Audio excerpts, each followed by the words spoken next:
Welcome to the Podcast Interview Marketing Show, where we dive deep in the strategies that help you turn conversations into conversions and listeners into leads. If you've ever felt like marketing is just a number game, just throwing money at ads and hoping that something sticks, well, today's episode will change the way you see things forever. Eddie Yoon is here, and he's a legend in category design and an expert behind the idea of targeting your super consumers. Heck, with Harvard Business Review, he literally wrote the book, Super Consumers, a simple, speedy, and sustainable path to superior growth. He's here to share with us why niching down doesn't limit your market. It actually unlocks your most profitable opportunities. We'll talk about how just 0.5% of your audience could be driving the majority of your revenue, why word of mouth isn't all created equal, and how to attract missionaries, not mercenaries, to champion your brand. If you're ready to stop chasing random traffic and start engaging your most valuable customers, then stick around, because this episode is packed with insights you can apply to improve your business and your life. Let's dive in. Eddie, so great to have you here. You have influenced my life and podcast interview marketing more than you will ever know. And now I want to share some of the things that you have taught me. And there's two main things. And I'd like to focus on the first one. And that's the idea behind super consumers, right? You wrote the book on HBR. After I read that, I never looked at consumers the same way. For those who haven't read the book yet, can you sort of unpack it a little bit? Sure. It's one of those obvious ideas with non-obvious applications, right? So everybody probably is aware of the Pareto principle, right? A small percentage of customers drive, or anything really, drive 80% of the category. And the Pareto principle goes back to, I think, Italian landowners back in the 16th century. Of a small percentage of people own the majority of the land. And that kind of 80-20 rule exists everywhere. But in particular with customers, it's one of those things where people are aware of it, but do very little with it. And it's really to their detriment. And that's kind of what we've been kind of espousing and evangelizing with it, was not only is it not just the 80-20 rule. Sometimes it's even more extreme. So take like casual gaming as an example, where it's a freemium pricing model, Tom, right? Most people don't pay for the casual game. So 0.5% of the customers who play games generate 50% of the category revenue. So in some cases, it's extraordinarily concentrated. And so you have to kind of understand them and win. But the second part that is really important is this concept of strategy and then the execution, right? The execution becomes so much easier and so much more effective and efficient because birds of a feather flock together. You have this phenomenon called super geographies, or super geos as we call them, where super consumers tend to cluster together in either local geographic areas, digitally in certain areas like a red thread or whatever it might be, and then vocationally sometimes. There are some jobs and professions that are just super consumers of XYZ category. And that if you know that, then you can execute your business at extreme efficiency and effectiveness. And then the third idea of a super consumer of one category is a super consumer of 9 categories is probably the most weird and powerful one, Tom, in that, my belief of about 3 things are true is that the marginal cost of energy will go down to 0 with solar, renewable. The marginal cost of compute will go down as GPUs become more prolific and, compute just becomes more universal.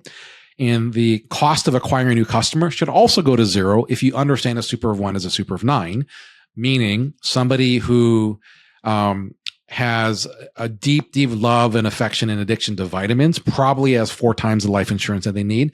And they probably have a 3rd or even a 4th refrigerator and freezer because they are themselves prepared for the zombie apocalypse, and not only in food, but in multiple areas of their life. And if you can understand that, then your ability to acquire a customer might be much cheaper and much easier than you think. So it's really in the application of the idea where all the power is, where people miss kind of the moat. uh, let's walk back a little bit, because you said that extreme example on gamers, right? What was it? 0.5% drives 0.5 50%. gives 50%. So if you've got marketing dollars and they're limited, right? Everybody's marketing dollars are limited. If you spend it on that 95%, you're going to get impact half of the sales, right? Yeah. Or if you do it on that 0.5%, you can impact that same way. So that idea of niching down on that, is that really the idea of, if you want to call it efficiency, right? Go to the people, that 80-20 that will give you the most in there. Well, it's certainly efficiency, which is more of a math approach, but there's also kind of a persuasion and a storytelling aspect of it as well, because the nichier you go, the more authentic and true the story becomes, and your credibility goes up. And the reason why this is important, Tom, is that trust and credibility in large institutions, government, healthcare, news, businesses, all-time low. And so, but the more specific you get to a niche, so let's take your example of people who listen to podcasts. That's a lot of people. People who do podcasts. That's a smaller, but it's still a substantial people. People who do podcasting about podcasting, because the content about the content is the most important content. That's a more narrow niche, in that the more specific you get, there's two things that happen. One is your stress levels go up and your anxiety, because you're like, my goodness, am I reducing the size of the opportunity? And therefore, am I shooting myself in the foot? Like, I'm only going to market to 0.5% of customers. That sounds really dangerous and stupid.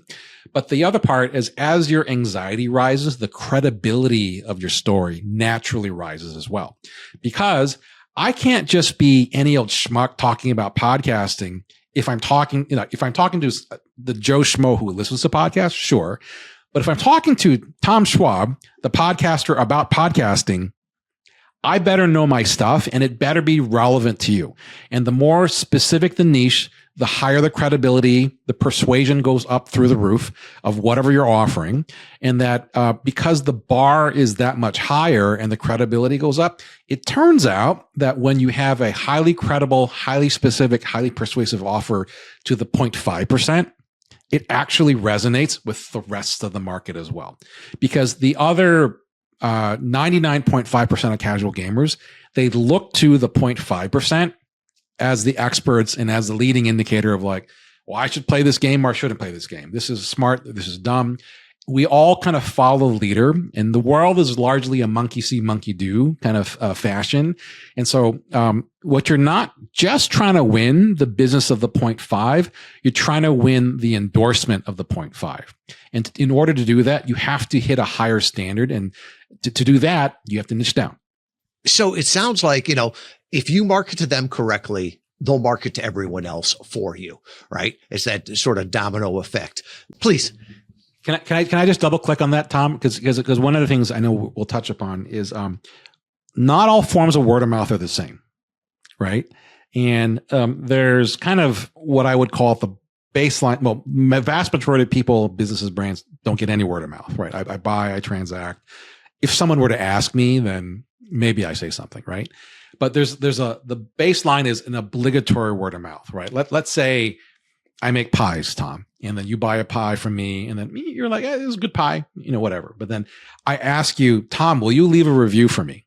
You probably do it out of politeness, but you're obliged to do it. You don't really, your heart's not going to be in it, right? And so that's kind of level one. And then you might have kind of reciprocal word of mouth, right? I'll leave you a review, but you leave me a review. Okay, cool. It's a little bit higher. The stake, there's something in it for you. It's still on that kind of mercenary level, right? And then the highest level is missional word of mouth. Is I don't ask you to leave a review, but you're like, Eddie's pies were so good. I actually lost weight. I increased my marathon time, and I got 10 IQ points. And if all of that was true from my pie, you would tell the world about it, because you would feel this sense of purpose of like, I cannot live with myself if my loved ones and the people around me, if this pie can do that, I need to tell them about it. That's a missionary sense of word of mouth. And that level of word of mouth can only be achieved when you transform somebody's life.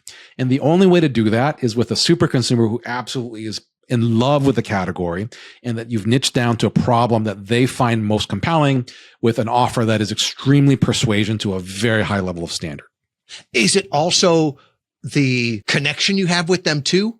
Right? Because it's not transactional now. It's more respect. It's more the empathy and everything. And does that go with the marketing there of how you market to your super consumer versus just the masses? Yes. I mean, so there are three ways you can make a super consumer happy, and there's only one way to make a regular consumer happy. That's kind of the nuance that you have to think about. The regular way is like, did I get a good price for it? That's kind of what the average consumer thinks about. And, and that's why it's always dangerous to build strategy around the average Joe or Jill, right? Because it's one of those like, whatever, like I got a good price on it. Can you make it lower? That's what I want.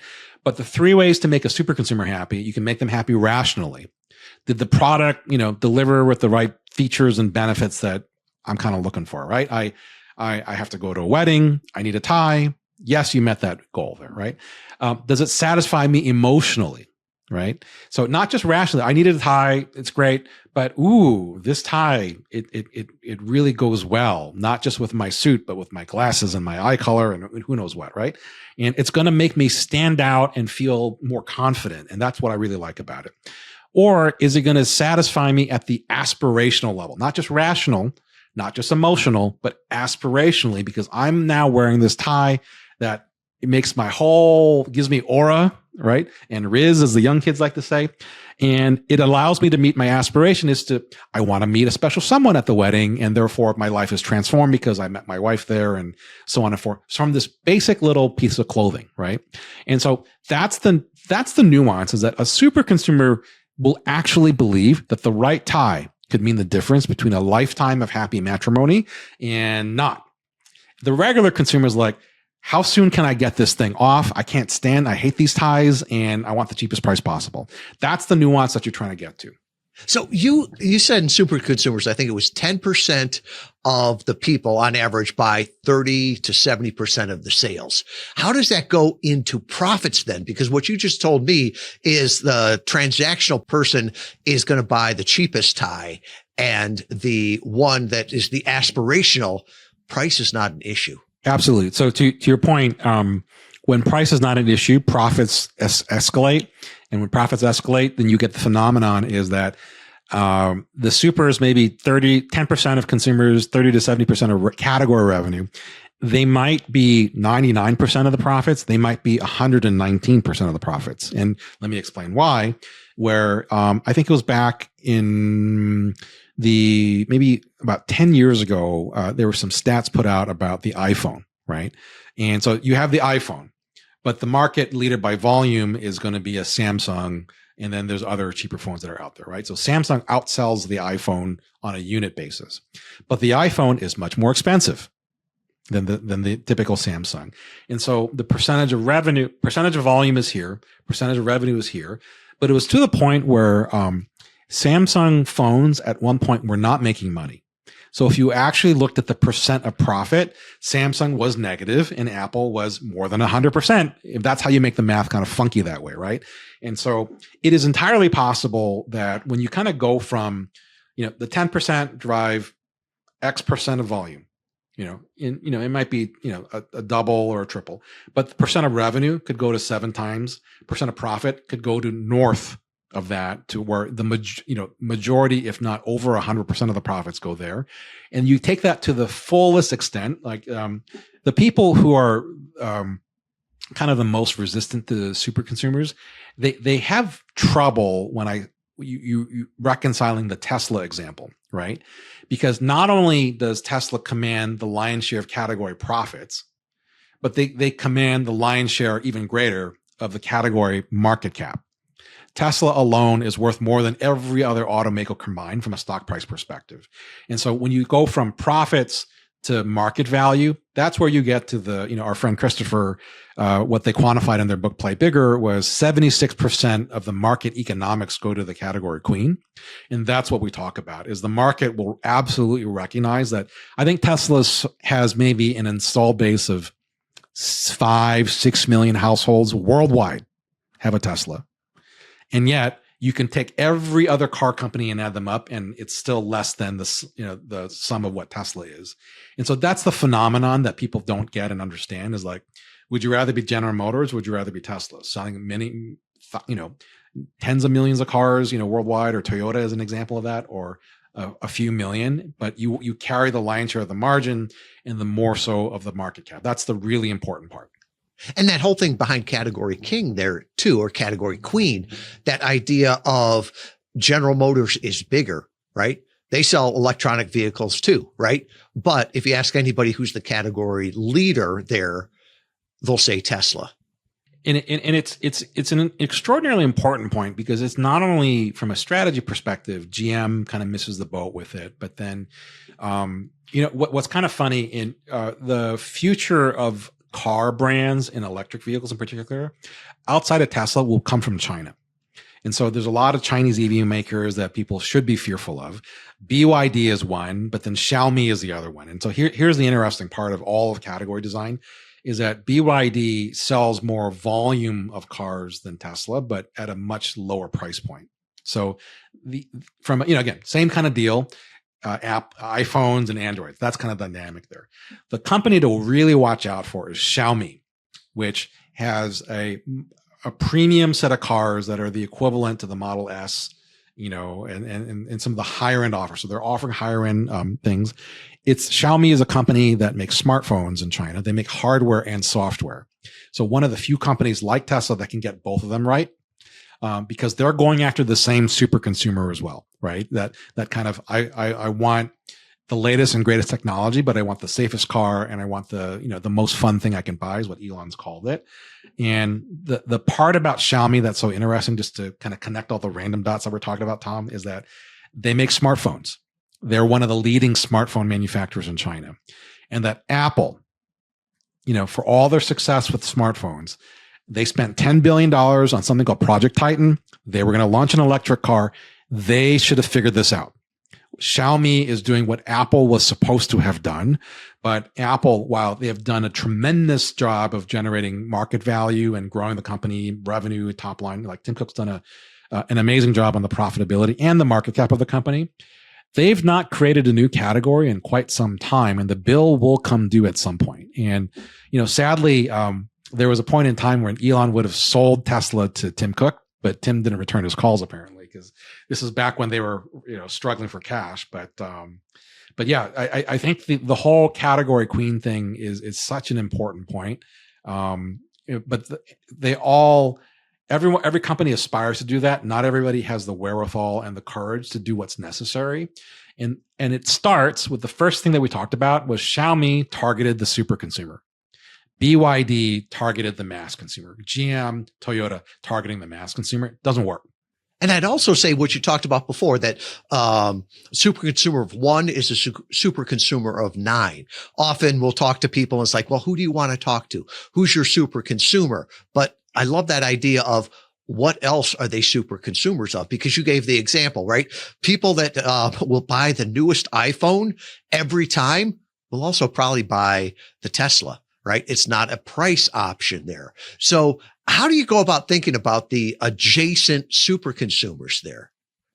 Yeah, I mean, there's a couple of ways of doing it. Certainly the more rigorous ways to do it is you can, you get a data set, like getting credit card data, not individual, like I'm not getting Tom Schwab's credit card data, but I can get the zip code with which you live and kind of see what per capita spending is like there. And so you'll see some spikes there. And what you're looking for are what are the unusual spikes that correspond with kind of what you're doing. And so one of the things that we saw was that super consumers of a wine company that I worked with were spending quite a bit of money on a couple things, Uber and Lyft, so rideshare, trips to Atlantic City and Vegas.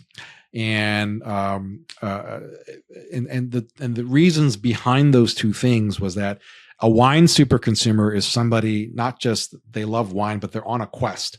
What they believe is that I love the wine that I'm drinking now, but there's a greater wine out there. And every moment that I have not yet discovered it, I'm wasting it on this swill that I actually kind of like, but I'm looking for the next one out there. And so why does ride sharing pop up is because they love going to restaurants and trying new wines there, right? And that you need a designated driver, and what's better than an Uber or a Lyft? And that why is, our trips to Atlantic City and Vegas a big thing? Well, turns out trying new wines is not that dissimilar from gambling. You might take a risk. It might be a dud and you wasted your money, but the same high that you get of like, oh, check this out. I discovered this new wine in some hole in the wall place that I would never guess. And now that's my go-to wine, right? Like that same behavior. So you can find it through credit card data. You can find it through just kind of bloodhounding it, right? Just by talking to people and saying, well, tell me your origin story. You're a super consumer and every superhero has an origin. How did you become one? Like clearly you weren't born one from the get-go. So how did it actually manifest? And so understanding that is another key to doing it. Yeah. And it's just even noticing, right? I always talk about, when you're on a podcast, right? If you're fishing in that pond and it starts to bite, all right, then it's got your type of fish. Where else are they? Right. I think too many people just throw stuff at the wall, and think it's all just a numbers game. The more I market to everyone, the more I'll probably hit my super consumer. You had talked about something before that was the second thing that changed my world on how I viewed it, right? You talk about missionaries and mercenaries. And at first, it was talking about companies, right? And then I started to see it in people. I started to see it in employees. It's like everything you're teaching not only applies to business, but it comes down into personal aspects too. So can you unpack a little bit this idea of missionaries versus mercenaries? So I think the best way to understand it is, again, starting with the super consumer, is that you have to acknowledge they exist. That's kind of the first thing, right? The second thing is you have to acknowledge that they're rational and not strange people. Like there's a logic and a reason to what they're actually doing, even if it's not obvious to you. And that what you find, if you keep asking, why are you a super? Why are you a super? At the end of it is they are on a quest that they're trying to solve. And it is a life quest of some sort. Like, so the folks that I mentioned that had the life insurance, vitamins, and refrigerators, it's, you know what? I may have gone through a natural disaster, a weather event, some sort of thing that freaked me out. And, by come hell or high water, I am here to protect my family. And that is the mission that I am on. And therefore, if protection the family from the worst case scenario, no matter how low probability it is, that's my mission. Then me as a missionary is I am looking for categories and products and brands that will help me protect against the thing that I hadn't yet thought about yet. Right. And so if you think about the reason why somebody is a super, they're on a mission, they become a missionary. And that idea, why it's so important is that they're not looking for a transaction, and they are open to relationships, but they're not just that. They are looking to solve a major thing. And so one of the things we talk about at Category Pirates, market my problem, and I think you want to help me. Market your solution, and I think you want my money. Market the mission to a missionary, and they will be with you all day long, pay you a premium, and tell the world about you. And so the missionary mercenary thing is not really a binary on or off thing. It's a spectrum, right? So if you're not like, hell-bent set out on like, my goodness, everybody should listen to this podcast because it transformed my life, it can transform yours. But, there are degrees to it. It's like, I believe it for some people, but not for everybody. Or I believe that it works in some cases and not. And that, when you keep going down that light, there are compromises that you get to. And eventually what you end up with is a large, large company that makes a lot of money, has a lot of market share, but they've lost their way. And all they're really looking for is to monetize the transaction before you can take advantage of them. Right. And so that if you think about that as a spectrum, and so I'll give you an example of the best way to think about it is like, there are canned food companies, right? So when food was canned, 100+ years ago, it was a breakthrough in technology and science because canning had occurred before Louis Pasteur had figured out, pasteurization. And so what they had found, and the problem that they were solving was unsafe food was killing people. If we can it and preserve it that way, people won't die. That's a really a noble and amazing mission, right? But we don't struggle with that problem anymore of unsafe food kills people. Turns out ultra convenient food is now killing people through obesity and all these other things that are downstream effects of that. And so, it's not to say that people who make canned food are bad people, but they have lost sight of the mission, which was originally we were here to save lives and transform lives, and we no longer have that. And when you lose your way that way, then you can still be financially successful, but eventually your business will erode, and people will not be loyal. They will leave you the moment there's another thing with a better price and a better mousetrap. It becomes transactional and commodities at that point. Now, you said that, and as you were talking about businesses, but I see that in people too, right? We were talking about this here at Interview Valet, right? And we were about ready to say, put on the website, we are missionaries helping missionaries, right? And it's like, no one will understand that. But the clients we love to work with have that missionary zeal to solve a problem. And our team is here because they believe in it.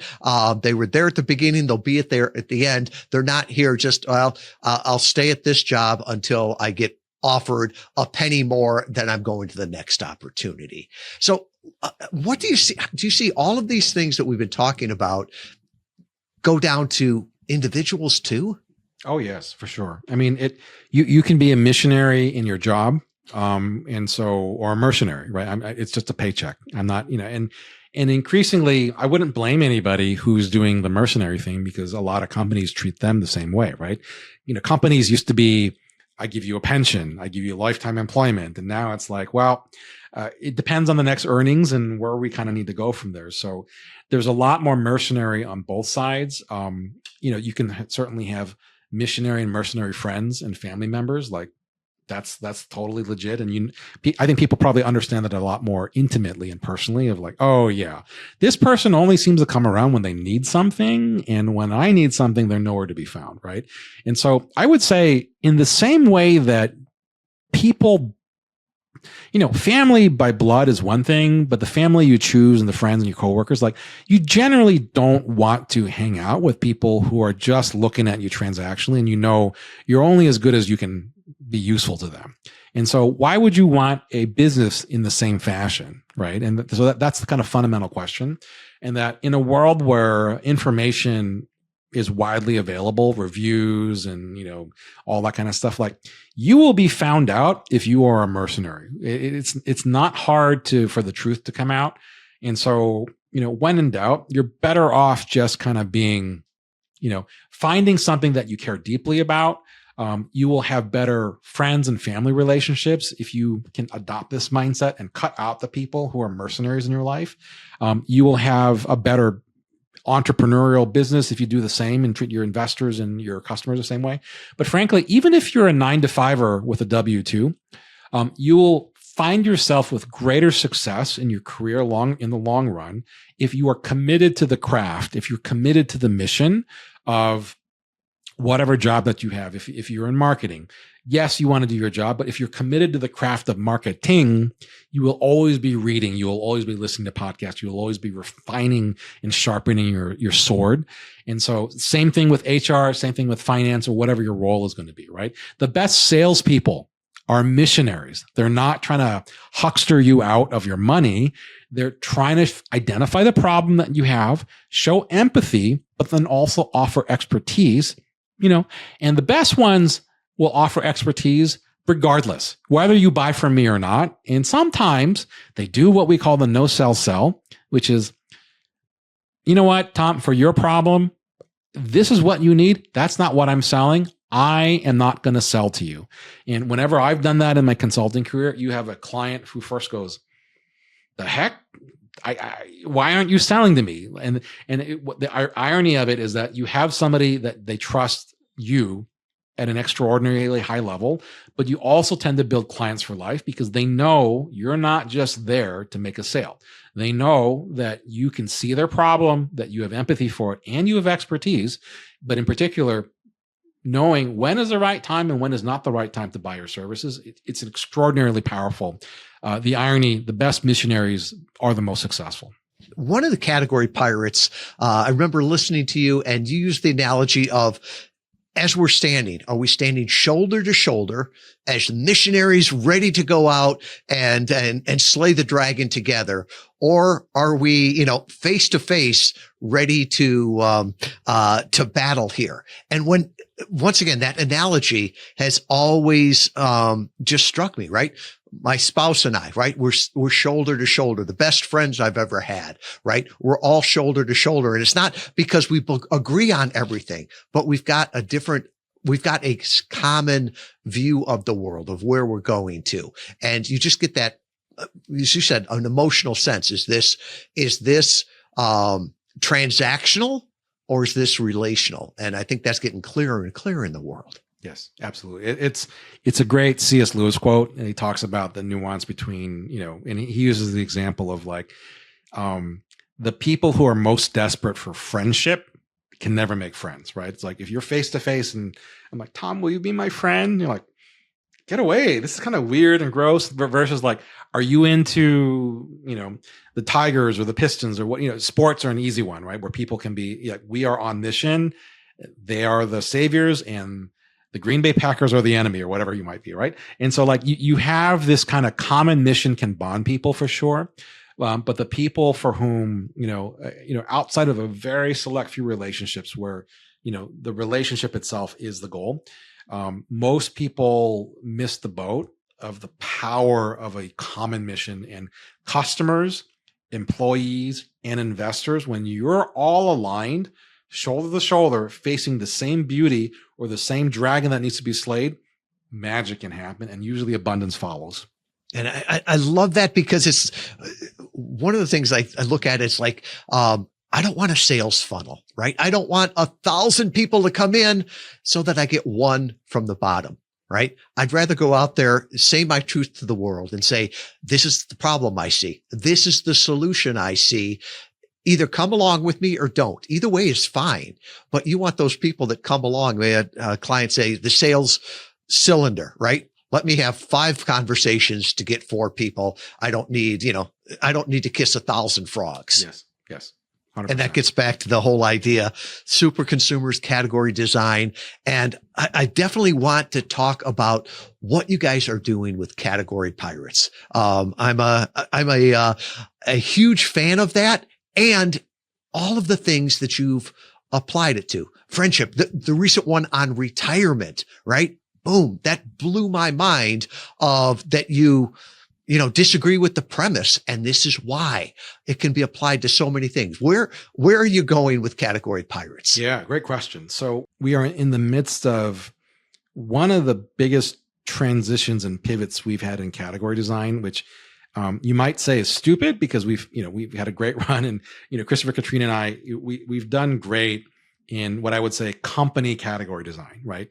So Christopher as a longtime executive, and both of us as consultants and advisors at some point, helping kind of in the B2B space, large scale companies or hyper growth companies, design their new categories in the future. And obviously we started category pirates around that. We'll continue to write about that. However, we're making the pivot a little less B2B and more B2C, and a little less corporate and more personal, meaning the mission that we are the most captivated now is what is going on, we think, in the US, but also the world, which is the most significant transition in work in the last 50 years. So Peter Drucker coined the phrase knowledge worker, which is to say, if you are somebody who uses your mind versus your muscles to work, that's kind of the future of work, right? And professional management came out of that, academics and expertise came out of that. And a lot of it was, the way that we look at it, the more you memorized and could regurgitate knowledge, the more successful you were, right? What is a great professor is I have all this encyclopedic knowledge. A senior partner at a consulting firm. I've been in the industry for 30 years and I know everything that is to know about it, right? And so the problem with that, especially in a world of artificial intelligence, is that the computer can memorize way more than you can, way faster. And the ability to regurgitate, now, if somebody else can memorize it, I don't need you to regurgitate it. And so the value of existing knowledge is decreasing with a half-life at an alarming rate. And so why is this a problem? Is that the radical career lie that is out there is the more knowledge I acquire, the more education that I get. I need to get a bachelor's and a master's and a PhD or whatever. The more titles that I get, the more expert that I am in the existing category, the more successful that I'll be. However, it actually turns out when you don't need to memorize and regurgitate, what you then need to do is synthesize and create. And you need to capitalize what it's creating. So we're looking at this transition from knowledge worker to what we're calling a creator capitalist. Somebody who doesn't just memorize and regurgitate, but someone who can say, you know, I see all of the existing knowledge out there. I'm going to create something new that doesn't yet exist. And that's going to be my focus, is creating net new knowledge that I then can convert into capital, whether it is financial capital, like, hey, Tom, you and I, we talk about, you know, you're in Detroit. Let's talk about the car market. Let's say 10 years ago, we're like, have you heard about this company named Tesla? We create new knowledge about it, and then we invest in it. That becomes financial capital, right? The second capital that we talk about is reputation capital. And you might say, take that same thing of like, 10 years ago, it's 2015. I think electric vehicles might be the future. You know, and these are the reasons why they're cheaper to maintain and they're faster and all that. Hey, Tom, let's quit what we're doing and go work for Tesla, as an example, right? Then now you're part of this amazing run. You've built the most valuable auto company in the world. Now you have reputation capital, right? You have a reputation for outcomes you are known for. Third type of capital is relationship capital, we talk about, which is like, people who can see your upside, loved ones who won't lie to you, and people who love to jam with you and harmonize, right? And these are people that you may have collected. Like, I still got my old friends in Detroit, but I got my new friends at Tesla. And there are people who are experts, not just in the auto business, but in the battery business, in the software business, in the energy storage business, in the AI, like, the list goes on. I'm like, look at all these people that I know. I have these relationships that I'm not transacting on, but they are capital where I have invested in them and they can invest in me. And the fourth one, and the most important one, Tom, is intellectual capital, which is what you are so good at with Interview Valet, is, well, podcasts are big. I think I have a message to say. How do I get it? Well, we know how to do that. Let me show you how to do that. And intellectual capital is the ability to take your net new creative knowledge and convert it into a form, a digital asset that someone else can access and pay you for, get an outcome, all while you are sleeping. So an example is if Interview Valet and Tom, you wrote a book about everything you know about podcasting. That's my way of accessing your intellectual capital and paying you for while you sleep. But the good news is, it doesn't need to be a book.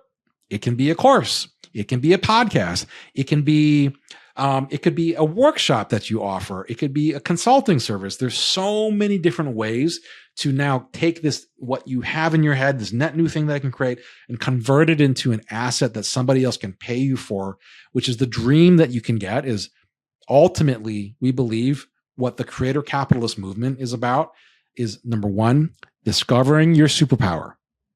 Many of you have a superpower and other companies are taking advantage of it for their benefit, not for yours.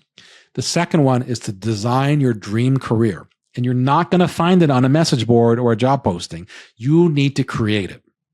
And the third one is to get paid to be you. And so this is really personal and important to me, Tom, is that we believe that everybody here, you were designed with a superpower and you were designed with a purpose. And that purpose is invariably not to memorize and regurgitate. That's the old way of doing things. No more barfing of knowledge. That's kind of gross and messy. We want you to net create. Everybody as a child, you were the most creative you ever were. And then somehow you lost your crayons and the adult world came into fashion. However, our mission and our challenge is to help people. They discover their superpower, they design their dream career, take the crayons out and get paid to create. Get paid in the way that makes you the most Tom Schwab you can ever be. And when you do that, you will find fulfillment, you will find financial freedom, and you will have personal freedom, because then you can control who you work with, when and how and why, and at what price.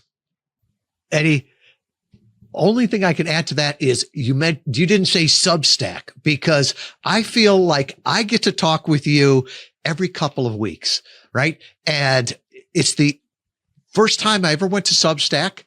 It's the only one I pay for religiously. It's one of my favorite gifts to give people, right? And the idea of the micro books, right? I don't have the time to read a 500-page book, right? I don't even have the time to probably read the 20 to 30-page one. So you read it to me. And I'd like to thank you, not for only what you do, but how authentic you are and how transparent you are. So, you read every one of the books to me, right? And it's always said there in Substack, this is read by Eddie Yoon's AI voice, right? To me, it sounds like Eddie until you start talking about lead generation, right?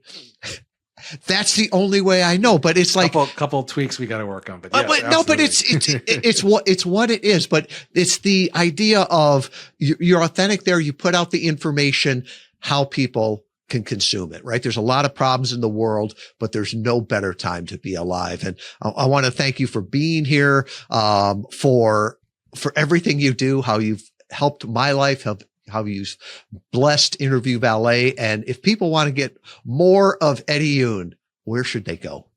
Well, best way is to join the pirate ship. So go to categorypirates.com. And as Tommy said, join the Substack. Join us on this Creator Capitalist course. And we have a couple of other offers, strategy therapy and the Category Design Academy, if you're ready to kind of become a category pirate and a designer. Or you can look for me on X at Eddie Woodgrow, or on LinkedIn. Always happy to connect and chat with folks, because I think, what you're describing is we are hoping to, our mission is to unleash 100,000 category designers in the world, like you, Tom, like what you're doing at Interview Valet. And we believe the world will be a much more abundant and prosperous place when people are getting paid to create and designing and leveraging their superpowers. Well, what's ordinary to you is amazing to others. Thanks, Eddie. My favorite quote. Thanks, Tom. Wow. No matter how many times I read Eddie's work or hear him speak, I always learn something new. Here was my one big takeaway that I got. It's not all customers are created equal. And when you focus on your super consumers, your marketing and your life becomes more profitable, more effective, and more enjoyable. So here's an action step. Take a look at your best clients. The ones who value what you do, they rave about you, and they buy from you repeatedly. What else are they super passionate about? That insight could open new doors and new opportunities, new collaborations, and even new revenue streams that you never considered before. And if you want to take it to the next level, get booked on those podcasts where those super consumers are already listening. Let them hear your message in depth, in your voice, on a platform they already trust. As always, if you found value in this episode, subscribe, share, leave a review. It helps us bring even more great insights to you. Your super consumers are listening to podcasts. Will they hear you or your competitor?